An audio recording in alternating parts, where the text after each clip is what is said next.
जोहार मित्रों आज इस वीडियो में हम बात करेंगे भील प्रदेश के बारे में। भील प्रदेश बिलिस्तान गुजरात, महाराष्ट्र, राजस्थान और मध्य प्रदेश के जो आदिवासी हैं उनके द्वारा एक अलग राज्य भील प्रदेश की बार बार मांग की जा रही है। तो आज इस वीडियो में हम बात करेंगे कि भील प्रदेश यानी कि कौन सा क्षेत्र, किसके द्वारा मांग की जा रही है और क्यों मांग की जा रही है। तो चलिए दोस्तों, भील प्रदेश की बात शुरू करते हैं। लेकिन इससे पहले जो अगर आपने हमारा चैनल सब्सक्राइब ना किया है तो सब्सक्राइब कर लें, ताकि आने वाले वीडियो भी आपको तुरंत मिल जाए और आदिवासी समाज के बारे में आपको जानकारी मिलती रहे। तो चलिए दोस्तों, बात शुरू करते हैं भील प्रदेश की। सबसे पहले अलग राज्य क्यों? तो देश में हर किसी व्यक्ति द्वारा, किसी संगठन द्वारा या लोगों द्वारा कभी ना कभी अलग राज्य की मांग की गई है और अलग राज्य मिले भी हैं। उनकी प्रमुख वजह है कि जो सरकार है उनके द्वारा किसी एक विशिष्ट विस्तार के लोगों का विकास की तरफ ध्यान नहीं देना। उनकी जो आर्थिक, सामाजिक, राजकीय जो विकास है उनकी तरफ सरकार द्वारा ध्यान न देने की वजह से ये जो अलग राज्य की बात है वह अक्सर उठती रहती है। अगर हम गुजरात, महाराष्ट्र, राजस्थान और मध्य प्रदेश, ये जो चार राज्य हैं उनकी जो सीमा है, गुजरात राज्य जो है उसकी सीमा महाराष्ट्र, राजस्थान और मध्य प्रदेश तीनों राज्य से लगती है।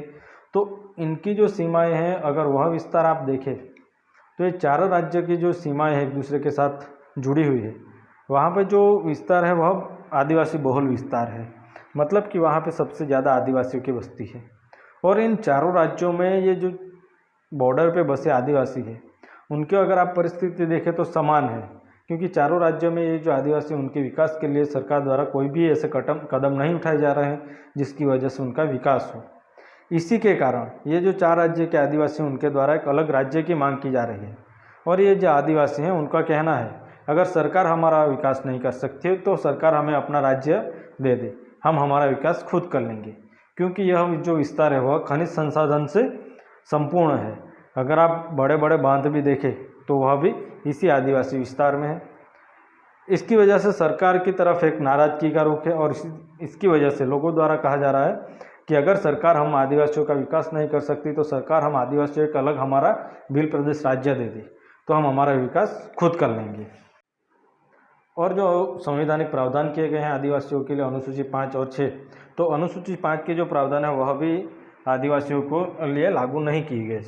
इसी की वजह से भी जो आज जागरूक आदिवासी हो रहे हैं, जो अनुसूची 5 और पैसा कानून के बारे में जान रहे हैं, उन वर्ग में भी एक नाराजगी है। इसी के कारण भील प्रदेश की मांग और तेज होती जा रही है। अब भील प्रदेश की बात करें तो भील प्रदेश में किस राज्य से कौन कौन से जिले आते हैं? तो सबसे पहले गुजरात। तो गुजरात के जो 14 जिले हैं, आप देखो तो 14 जिले जो महाराष्ट्र, राजस्थान और मध्य प्रदेश से लगे हुए हैं, बॉर्डर से जुड़े हुए हैं, वह 14 जिले, जिसमें बनासकांठा, साबरकांठा, अरवली, महिसागर, दाहोद, पंचमहाल, नर्मदा, भरूच, तापी, नवसारी, डांग और वलसाड़ सम्मिलित होते हैं, छोटा उदयपुर। और इसमें जो बड़ौदा जिला है वह भी आधा सम्मिलित हो जाता है। दूसरा जो राज्य है वह है राजस्थान। तो राजस्थान के 6 जिले, जिसमें बाड़मेर, सिरोही, जालोर, उदयपुर, बांसवाड़ा और डूंगरपुर, ये जो 6 जिले हैं वह राजस्थान के जिले हैं। मध्य प्रदेश के 5 जिले, जिसमें रतलाम, झाबुआ, अलीराजपुर, बड़वानी और धार का समावेश होता है। और महाराष्ट्र के 5 जिले, जिसमें नंदुरबार, पालघर, धुलिया, नासिक और थाना, जिसमें 90% जो बस्ती है वह आदिवासी है। तो महाराष्ट्र के 5 जिले, और इसे कुल मिलाकर जो टोटल है वह 30 जिले, 30 जिलों से एक पूरा स्टेट बन जाता है भील प्रदेश। इस तरह से जो ये 4 राज्य हैं उनके आदिवासियों द्वारा एक अलग भील प्रदेश की मांग की जा रही है। और भील प्रदेश की मांग करने के उद्देश्य से ही मानगढ़ में एक सम्मेलन मिला था, जहाँ पे गुजरात, महाराष्ट्र, राजस्थान और मध्य प्रदेश के जो आदिवासी है वहाँ इकट्ठे हुए थे और उन्होंने एक साथ भील प्रदेश की मांग की थी। और इसमें जो बीटीपी, भारतीय ट्राइबल पार्टी के राष्ट्रीय अध्यक्ष हैं माननीय महेश भाई वसावा, जो गुजरात में डिडियापाड़ा से विधायक भी हैं, उनके द्वारा यह कहा गया था कि भील प्रदेश राज्य की जो राजधानी है वह हम मानगढ़ में बनाएंगे। यह घोषणा उनके द्वारा की गई थी। अब हम देखेंगे कि कौन कौन से नेता द्वारा या लोगों द्वारा भील प्रदेश की मांग की गई है। तो सबसे पहले जो भील प्रदेश की मांग है, 2 दशक पहले स्वर्गीय दिलीप सिंह भुरिया जी ने भीलिस्तान के लिए मांग उठाई थी।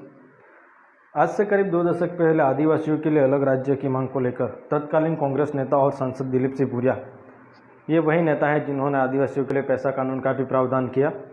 उन्होंने गुजरात के दाहोद के तत्कालीन सांसद सोमजीभाई डामोर के साथ मिलकर MP, राजस्थान, गुजरात के जो कुछ जिले थे उनको मिलाकर एक भीलिस्तान की मांग उठाई थी और माहौल बनाना भी शुरू किया था।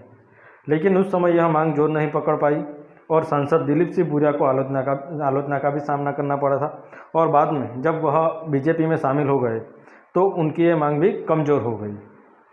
तो सबसे पहले जो भीलिस्तान की मांग थी वह हमारे जो स्वर्गीय सांसद है दिलीप सिंह भुरिया जी, जिन्होंने आदिवासियों के लिए पैसा कानून का भी प्रावधान किया, उन्होंने भीलिस्तान की मांग की थी। और उनकी मांग के बाद इसकी जो मांग है उसने जोर पकड़ लिया और इसके अलग भीलिस्तान राज्य की मांग राजस्थान के डूंगरपुर से उठी थी।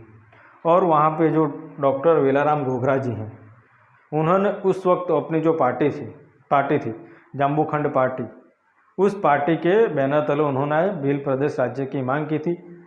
हाल में जो ये डॉक्टर वेलाराम घोगरा जी हैं वह भारतीय ट्राइबल पार्टी के राजस्थान प्रदेश के अध्यक्ष हैं। तो सबसे पहले जो भील प्रदेश की मांग है वह राजस्थान से शुरू हुई थी, राजस्थान के डूंगरपुर से।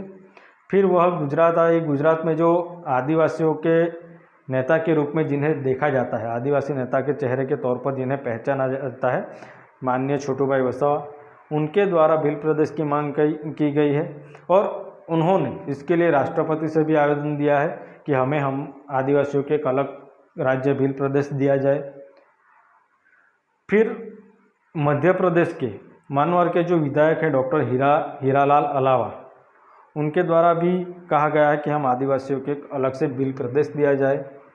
और महाराष्ट्र में API यानी कि अम्बेडकराइट पार्टी ऑफ इंडिया के जो राष्ट्रीय अध्यक्ष हैं डॉक्टर विजय मानकर, उनके द्वारा भी जो ये भील प्रदेश है उसके गठन के लिए समर्थन दिया गया है। तो इस तरह अलग अलग राज्य के जो नेता लोग हैं वह भी भील प्रदेश की मांग का समर्थन कर रहे हैं। तो नए राज्य बनाने की संविधान में क्या प्रावधान किए गए हैं? तो सबसे पहले संविधान में आर्टिकल 3 में राज्यों के जो टेरिटरी है उसको जोड़ के एक अलग राज्य बनाया जाए, उसके जो अलग अलग भाग हैं उनको जोड़ के एक अलग राज्य बनाया जाए। इस तरह से राज्य बनाने के अलग अलग प्रावधान संविधान के आर्टिकल 3 में दिए गए हैं। और अगर किसी राज्य से कुछ हिस्से को अलग करके नया राज्य बनाना हो तो उसकी जो विधानसभा है वहाँ से सबसे पहले प्रस्ताव पारित कराना पड़ेगा। और अगर 2-3 राज्यों के कुछ भागों को अलग करके एक राज्य को बनाना है तो जितने भी राज्य के भागों को अलग अलग करना है उन सभी राज्यों के विधानसभा से प्रस्ताव पारित करना पड़ेगा। यह जो व्यवस्था है वह संविधान में दी गई है। और भील प्रदेश जो कि आदिवासी बहुल विस्तार है, अगर आप देखो तो गुजरात, महाराष्ट्र, राजस्थान और मध्य प्रदेश, इनकी जो सरहदें हैं उन पर सबसे ज़्यादा आदिवासी बसते हैं और उन्हीं की हालत सबसे ख़राब है। लेकिन हमारा जो प्रतिनिधित्व है ना ही लोकसभा में उतना है और ना ही राज्यसभा में। लोकसभा में जो भी नेता हैं वह पार्टियों के बैनर तले चुने गए नेता हैं, तो वो कभी आदिवासियों के लिए आवाज़ नहीं उठाने वाले हैं। तो इसके लिए आदिवासियों को स्वयं संगठित होकर भील प्रदेश के लिए एक आंदोलन चलाना होगा, क्योंकि अगर भील प्रदेश बनता है तो वह पूरे देश में झारखंड के बाद दूसरा आदिवासी राज्य होगा जहां आदिवासी बहुल विस्तार होगा और जहां आदिवासियों की बस्ती सबसे ज़्यादा होगी। तो इसके लिए आज तक आप जितने भी राज्य बने हैं अगर उनका इतिहास खोजें तो कोई भी राज्य ऐसा नहीं है कि जहां पे आंदोलन किए बगैर नया राज्य मिला हो। लेकिन अगर भील प्रदेश बनाना है तो गुजरात, महाराष्ट्र, राजस्थान और मध्य प्रदेश, ये जो 4 राज्य हैं उनके जो आदिवासी हैं उन सभी को इकट्ठा होकर एक बड़ा आंदोलन करना पड़ेगा, तभी आदिवासियों को अपना अलग राज्य मिलेगा जो भील प्रदेश भीलिस्तान होगा। तो दोस्तों ये थी जानकारी भील प्रदेश के बारे में, भीलिस्तान के बारे में। अगर आप ऐसे ही जानकारी लेना चाहते हैं तो हमारे चैनल को सब्सक्राइब करें, लाइक करें और हमारे वीडियो को ज़्यादा से ज़्यादा शेयर करें। जोहार, जय आदिवासी।